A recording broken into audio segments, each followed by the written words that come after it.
हरिओम श्रीराम अंबनी।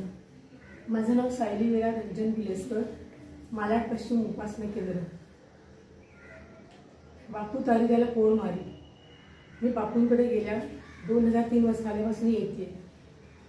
तेव्हापासून मला बापूंचे अनेक अनुभव बापूंनी मला दिले। त्यातला हा अनुभव गेल्याच वर्षी मला जो आला तो तुम्हाला मी आता सांगते। त्याचा असं झालं, गेल्या वर्षी उपासना केंद्रात आमच्या अनाउन्स केलं की नवरात्री रात्रपठणाची सेवा आपल्याला आहे।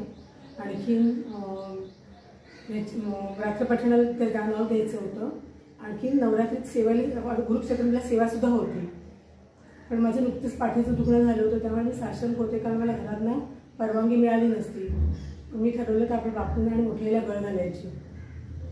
स्वस्तिक्षेम संवादमध्ये मोठ्याला बापूंना तसं म्हटलं की बघा, मला नाव द्यायचं आहे, तुम्ही काय ते बघून घ्या, तुम्ही सगळं सांभाळून घ्या। त्यानंतर मी उपासना केंद्रात जेव्हा अनाउन्स केल्यावर मी सगळं माझं नाव दिलं।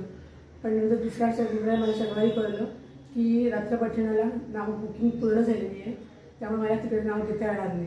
आमच्या उपासना केंद्राला भारतीय मुलगी आहेत, तेव्हा म्हणाल्या, अगं आता बापूने आपल्या त्रिविक्रम मठातसुद्धा सोय केली आहे, तू तिकडे जाऊन नाव देऊ शकतेस। मी तिकडे त्याप्रमाणे नाव दिलं, मला तिथे पठणाची सेवा मिळाली। आता मी बापूंना आणखी मोठ्याला सारखी सतत प्रार्थना करत होती। ते बापूंना आणि मोठ्याला माहिती की मी का प्रार्थना करते, आणि की मला माहिती तर मी कशाला प्रार्थना करते। पण काय झालं, ज्या दिवशी मी उपासना केंद्राचं नाव दिलं त्याच्या दुसऱ्या दिवशी रविवारी सर्व पितृ अमावस्या होती। पितरांसाठी नैवेद्यासाठी वडे तळत होती। सगळे वडे तळून झाले होते, शेवटचा वडा तळत होती। पण कसा कोण झाला, तो कढईला चिकटला आणि तो निघता निघेना।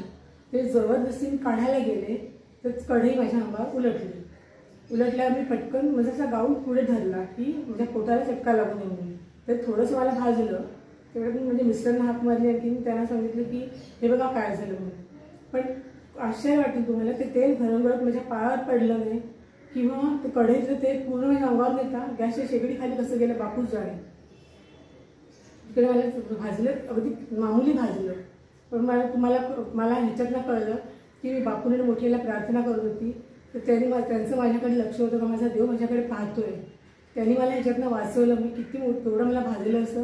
आणि एक तर आधीच मला मी अशंक होते की मला उपासनेला आणखीन सेवेला आणखीन पठणाला जाता येणार नाही। पण बापूंच्या मोठ्याच्या कृपेमुळे मी दोन्ही ठिकाणी जाऊ शकले। आणखीन मला भाजली असतं तर मला एरवीच मला नवऱ्याने म्हणजे पाठवलं नसतं, पण त्या भाजल्यानंतर आणखीनच पाठवलं नसतं।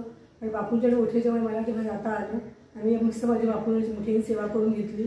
आणि माझ्या भाजलेले सुद्धा पुढे नामोनिशाणसुद्धा राहिला नाही। हरिओम श्रीराम अंबनी नाथ सिंह।